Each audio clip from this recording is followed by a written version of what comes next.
So it's $15, so what are you proposing? Year one, Yeah. 15, $15.50? 15.50. Okay. Year two, 16. Year three, 16. So you're just proposing for a one, For 1 On your year. first for a 1 year, move the thing, You gotta calculate. I'm sorry. You have to average that to 3 years. So you're proposing.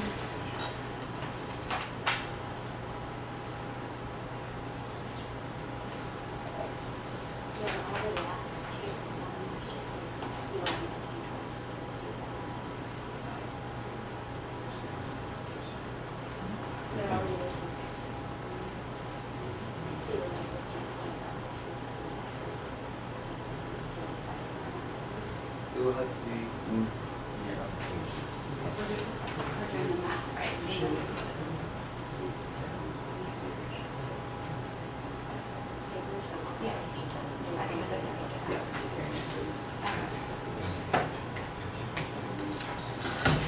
Okay. So,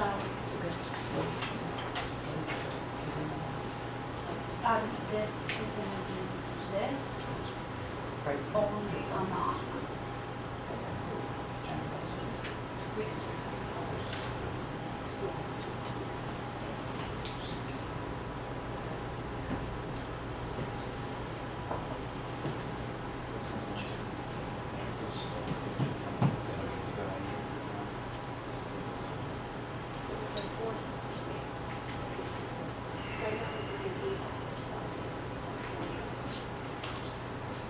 So I think the wage increase proposition is something that we can work with.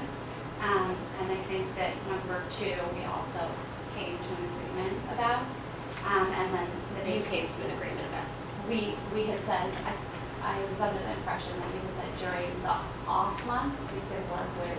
No, because then I asked what happens to the $16 per hour. There's no agreement reached. Okay, so Sorry, we're- just to jump in and to make sure I understand what's happening. So both sides have agreed on the first point, 15, we, 15. our point, our point one is contingent We're- on point two. Okay, Yeah, so, we're doing They're together. so what's point two? So we can give you the increase in wages in the way that you propose.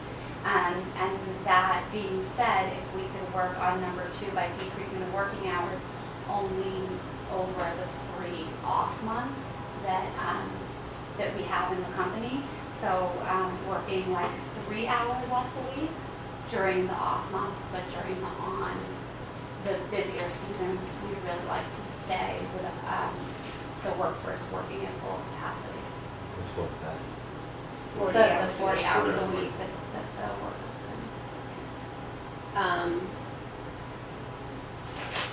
Do you have a specific time that you want those 3 hours to be taken?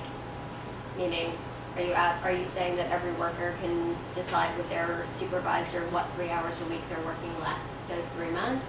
Are you saying that the whole factory should shut down for the same 3 hours? What are you saying? We're going to be, we're going to provide rotational, right? We still do make sure that the factory is working, continues to produce, right? During the slower month, we will come up with a sort of rotational method where, ahead of time people can request. It doesn't really mean they're not slower months, and it's just 50%. The other 50% of your revenue is going to be made up. It's still going to be. It's not as busy. It's not as busy, but we have to make sure that the factory continues to be fully functional. Well, assuming that your slower 3 months are probably the summer months after your summer line has already come out, then I propose those 3 hours being a full shutdown of the factory Fridays at 2 o'clock. And that way you give people a benefit of a longer summer weekends. Factory shutdown is not possible. We have to be, you never know when things occur, and the factory must go on. We're okay with doing the slower Fridays. The Fridays would be the day that the majority of people decide to take some of their hours off. However, we still need maintenance crews and backup in case something happens to the company and we need people to work. How many, Yeah, how yeah. many vacation days are you proposing to give? It'll save, my proposal will save you money. Give us 1 second.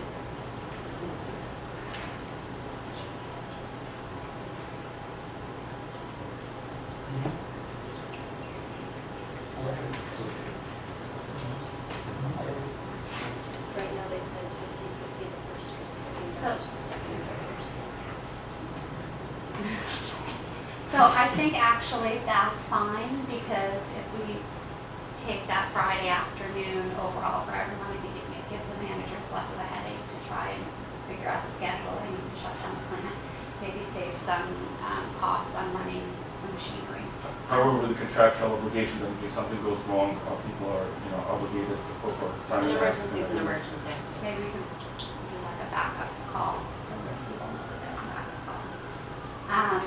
So I think we're in agreement about number one, and we've worked So out let's just, number let's recap. Number one, first year wages will be $15.50 an hour, second year and third year $16 per hour.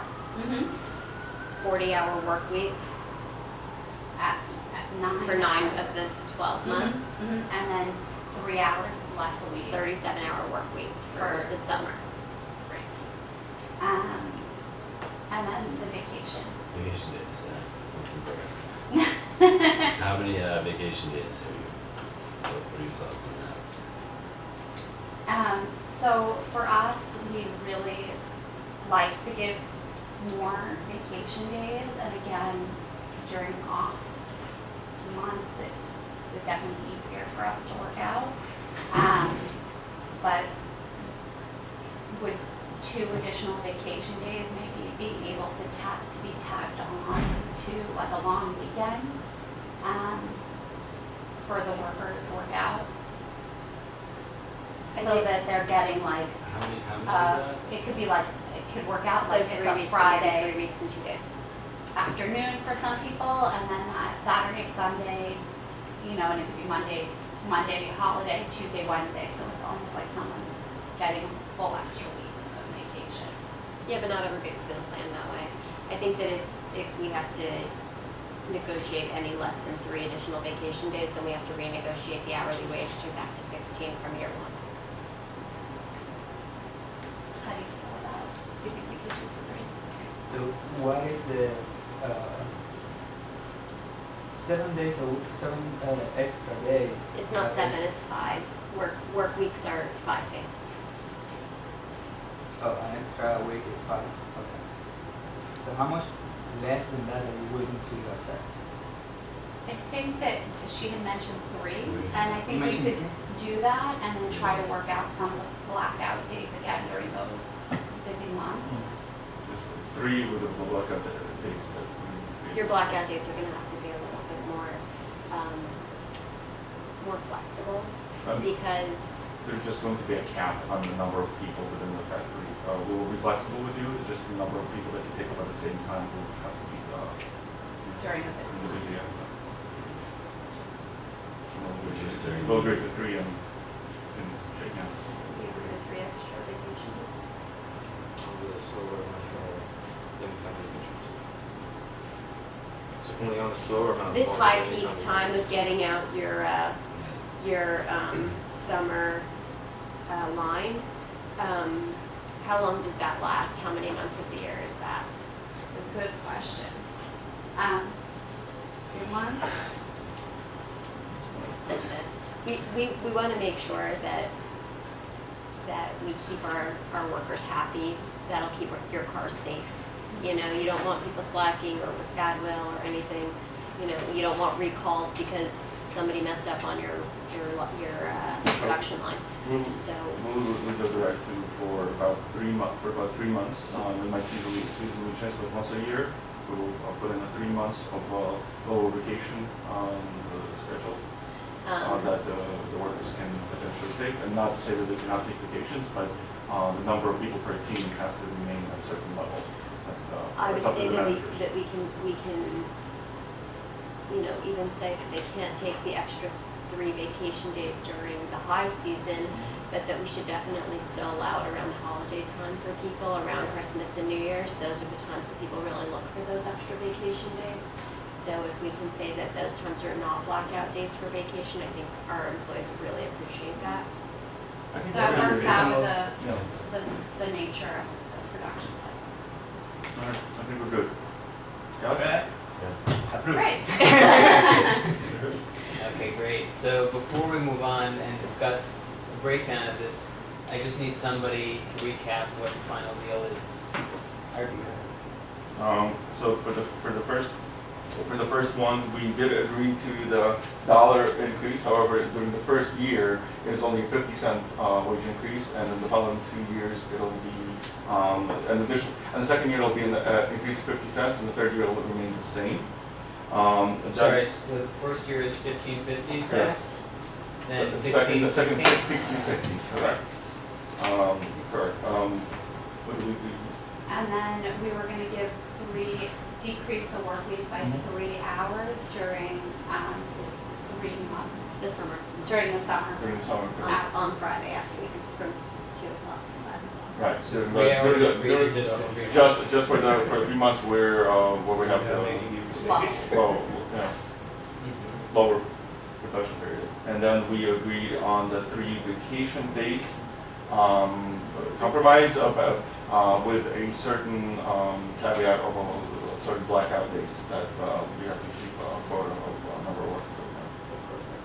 So while I'm very eager to share my thoughts on the negotiation, I think it's most productive to ask you guys how you think it went. But before I do that, I'll give you the facts for the other side, so you know how you came out and you could, with full knowledge, make some assessments. So here are the confidential facts given to Mercedes, and I think that the union team should write these down.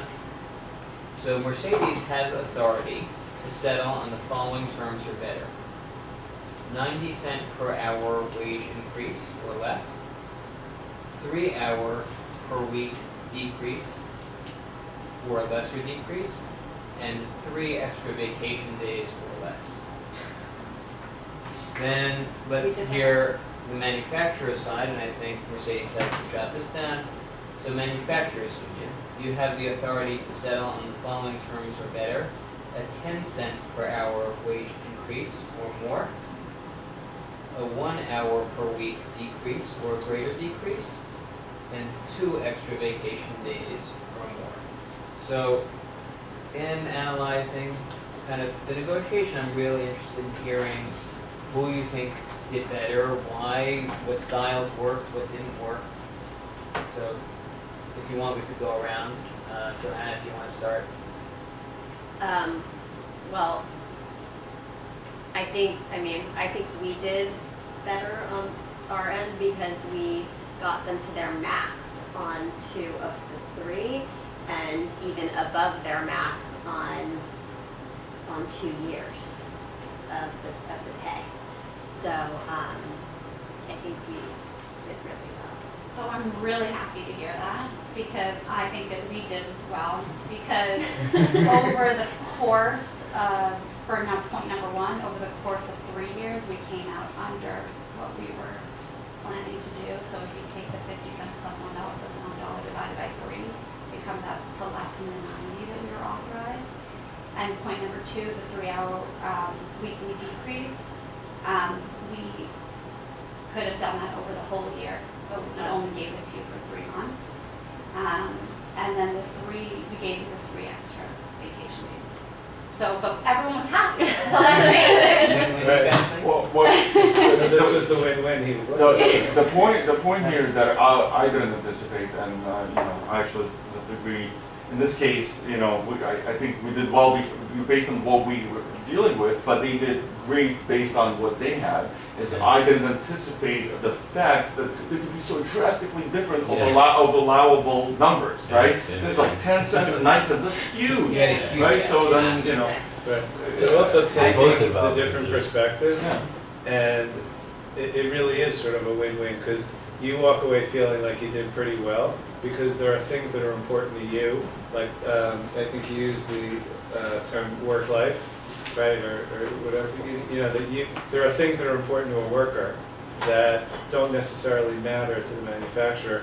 You took things that availed themselves or allowed themselves to enable you to use flexibility where you really didn't have it in the fact pattern. So for example, you're taking the peak and the non-peak, so it's actually beneficial. It's a non-peak time, the workers don't want to sit around and do nothing, they'd rather be home and make a little bit less, but you at the same time don't want to pay all these workers during low peak, so you're thrilled to give them that time off.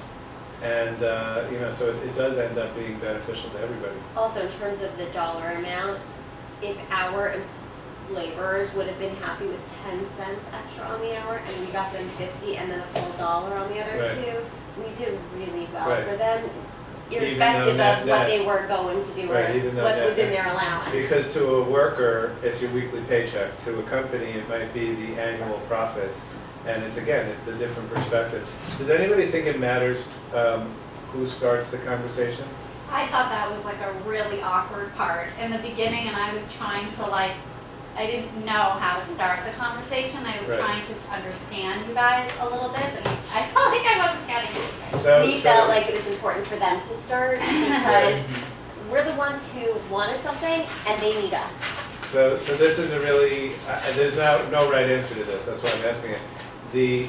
Who starts, some people feel like you take control of the meeting. So start, take control of the meeting, and like you were running the meeting at the beginning. That being said, some people feel like, okay, let's hear what they have to say before we show, because you didn't show your cards yet, and she was, sort of talking a little. There's no right or wrong answer. Sometimes you don't have a choice. There's sort of a dominant person in the room that takes control. Or in this case, The two ladies. or in this case, it's actually the employer.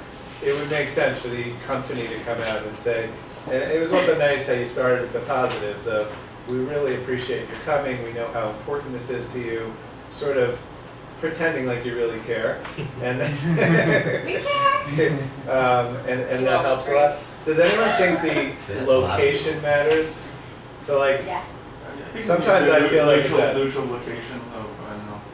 so maybe neutral, right? Or sometimes like if it's in your office, sometimes you feel like, it gives you a little bit of an advantage. It might be, superficial, but sometimes it does.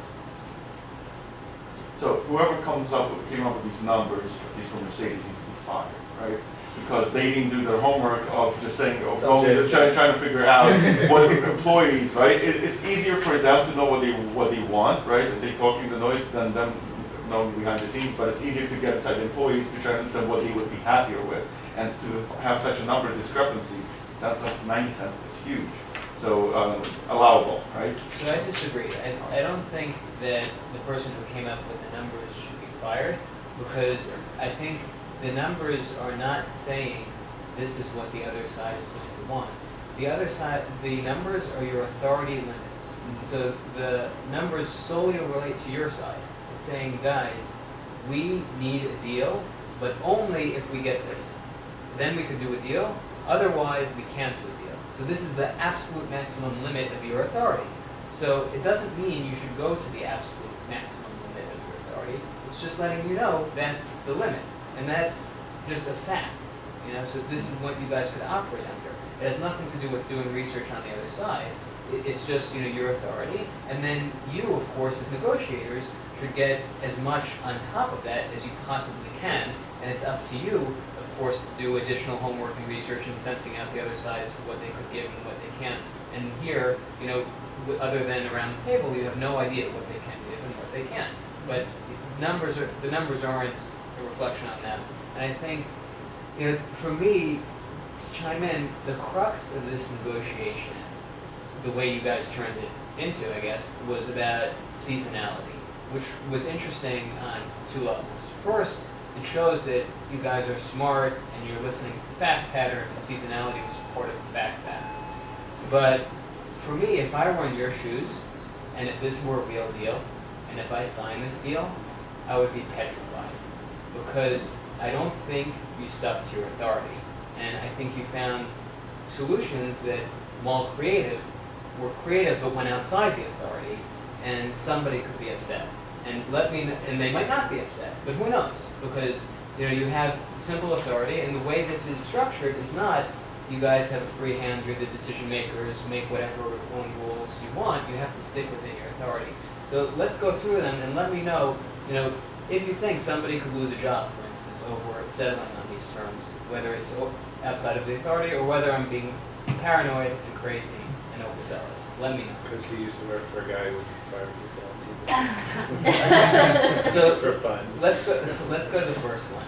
So the first one, we see that there's a 10% per hour wage increase on one end that's allowable or more, 90% increase or less. No, not 90 90 cents. Sorry, 90 cents or less, right? So is it clear that $16 for the second and third year would be acceptable for Mercedes? There's nothing that discusses blended averages. There's nothing that makes it clear that it's okay for the company to structure its finances in that way. Maybe they're accounting based on their cash flows they absolutely need to give less than $16 each year. That's the way their cash is structured. They don't have the reserves to play around with their cash to do a blended average, right? Like that might be a real problem for them if they say you can't settle on $16, and in essence you did settle on $16 for the second and third year, and you're thinking averages, but that's not in the fact pattern, and you don't know. You have no clue. And that could be a big issue. Now let's say you want to be creative like you are, which is, if I look at this on a blended average, I'm going to save the company money, which is, you thought you got more than they were authorized for, but you said, we blended it over 3 years. So in real life, what would you do? You'd probably take a break, go out and call somebody who's giving you authority and say, you know what, I know when we spoke before, you told me up to this, but how about if I structure it this way, we can come out ahead, and then a CFO or a CEO or somebody would tell you either cash flow matters or we care more about the big picture. And I don't want this to be misconstrued, because I'm not against creativity and I'm not against thinking outside the box. I'm all for that, and I'm all for the blended averages. And if you want to throw seasonality into it, if you want to do blended averages, like power to you, go for it. The only problem here is the way the blended averages work, where 2 of the years were above the thresholds. So if you had 15-15 and then 15-85, that's fine, right? That's within your authority. Do your blended averages, have fun, structure it however you want. But then this 2 second years, you're still within your authority. But otherwise, if you go to 16-16, that's outside the authority for 2 years, and you don't know if that's okay. James, you had something? Yeah, I feel like it's also really important to have your accountant to come, attending these meetings with your lawyer. I feel like they're the brain behind all of my transactions. They're so creative, and without them, I feel like it's like an attorney and your accountant. I think your CFO is the worst person to have at the table, actually, because they're really all about the bottom line and the numbers and not about compromise. So I'd say it depends on who your CFO is. Maybe outside accountants. I've had situations where I agree with you. I wouldn't want the person there because they're just thinking financially and not, deal terms. I've worked with other CFOs where they think more of business terms, and they're very useful to have at the table. So it depends. But either way, you'd either want to check with them or include them, because like if you're working on a cost accounting basis, which is what car making is. So it's how much money am I spending on this particular car in this particular fiscal year. If you're talking about a company that has sort of flexibility, so a 3-year projection is something that could work, right? It depends. I mean, I don't know how tight your margin is. If your margin is so tight that anything over 90 cents is it's gonna cost you more to make the car than you're gonna sell it for, then probably not. But if there's enough, profit margin there and we could fudge it along the way, then what you did was very creative and you could save money that way. Just run That's the point. through the next 2 points Yeah. after report. Go ahead. We could have done a better job identifying what the limit was for them. Yeah. Because we didn't get to those points. Yeah. So Yeah. Yeah, Which you- sometimes you can weed it out, but you're right. You're sort of like, you're throwing darts in the dark. Like you don't know what their limitations are. Sometimes conversationally you can bring it out, right? Like last time we gave you $15 an hour, it seemed to be enough. Like, what's the pushback you're getting? And you might have heard, well, they probably would have said something like, we really need, at least 30, 40 cents more an hour, because they were trying to get more than 10 cents an hour. And you would have immediately known that you didn't have to go to 90 or $1. Exactly. So sometimes you do that. Same thing with the vacation or the flexibility or whatever. You try to conversationally bring out of them what is it that what's your concern. Sometimes they'll throw out the limitations, or they'll bluff within, you're right, 90 cents to 10 cents is a huge spread. So if they're gonna bluff like somewhere over here. They're not gonna go, close, but they're not gonna go to $1. So, right, you probably wouldn't have. But You would have been thrilled with 40 cents, given you were supposed to get 10. Yeah. And I agree with what Julie said before about this really being a win-win, because at the end of the day, you guys got the deal done. You had tremendous financial and time pressures here, and kudos to all of you for getting this done. I think that in terms of styles, I thought Mercedes' team was a bit more flexible. I think Johanna in particular was firmer, came out really strong with asks really kind of on the aggressive side, and she ended up getting them. And it worked, and I think that's why the numbers overall seemed like they were closer to the manufacturers union, and it worked in this negotiation, and they felt you out, but that could not work in other negotiations. So we have another simulation, but I just want to go through the other 2 points. We majorly screwed up on the second one. So in terms of authority, because Yeah. this is like serious like job security type stuff. Like if you have a powerful role, you're traveling the world, you're doing whatever you need to do, and you're not the owner of your own company, and you don't make all the decisions for yourself, or even if you do, you're coordinating with other people and they give you limits, you have to stick within the limits, right? So second point, if you want to... So our authority was a 1 hour weekly decrease or greater decrease. So what we ended up negotiating was basically a 36 hours total. Let's say there are 12 summer Fridays, so that would equate to 36 hours over the week instead of 52 hours over the week, let's say. And it's not spread out over the year, so it's not weekly, so we really were outside of our authority. Exactly. If I were a union leader, and let's say you guys were my lawyers, or you guys were my business reps, and I said, so we're at least getting our 1 hour a week, right? Like we have guys who need to see their kids at home, like each week, right? We're getting that 1 hour a week. You say, no, we didn't stick within that. We got you this huge 3 hour package for a certain condensed time period. And they say, well, that's not what we needed. We gave you authority. We need at least 1 hour a week. And if within that you get seasonal benefits, awesome, right? Get at least 1 hour a week for the whole year, and then maybe for seasonal slow periods, get 2 hours or get 3 hours and go for it. But at least stick with the baseline authority. Otherwise, people might be very irritated on the stakeholder side. And I think on the third point, we have the exact same issue. And I don't know if you guys want to jump for it, but in terms of the blackout dates, right? Right now, vacation days, from all we saw in the fact pattern, don't have blackout dates and limits. Again, you're dealing with unions, labor, families. People have needs, want to travel, might need to take care of elderly, sick parents. They need to use their days when they want to, and nobody said in the fact pattern that it's a major concession that you have blackout dates when you can't use any vacation days. Like, that's a big concession. You have to check. I thought it was a blackout for the extra vacation The days. extra vacation days, right? Not for the whole. For the extra 3, there were the blackout dates, but not for your full 3 weeks.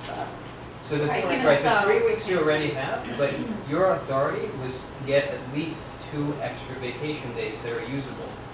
Period. Right? Not 2 extra vacation days or 3 or 100 extra vacation days that are not fully usable, because you need to end up at the end of the day, bottom line, at least 2 extra vacation days, period, without additional limits. And you got 3, which is great, but they were limited, and that might not be what your stakeholders want.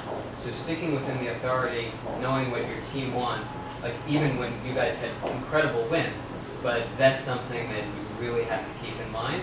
And I think that's kind of my Saturday night last night, asking the client, like, is this what you really mean? Is that what you really mean? And I'm glad you guys took advantage of the questions with me. Like, saying this doesn't matter, the amount doesn't matter, this is the give and take. But for the next negotiation too, if you need to pull me and Avi out of the room and say, in theory, you guys are the guys who are providing the facts to us, can we do this, can we not do this? You know, do that before going completely outside of your authority. But otherwise, I thought the seasonality concept was great, and it showed that you were thinking about the client's needs. Just get that plus, right? Get that in addition to what's authorized here. One other question for you guys before we move on to the next simulation, which is a lot of fun, and the analysis. Just besides who won and how great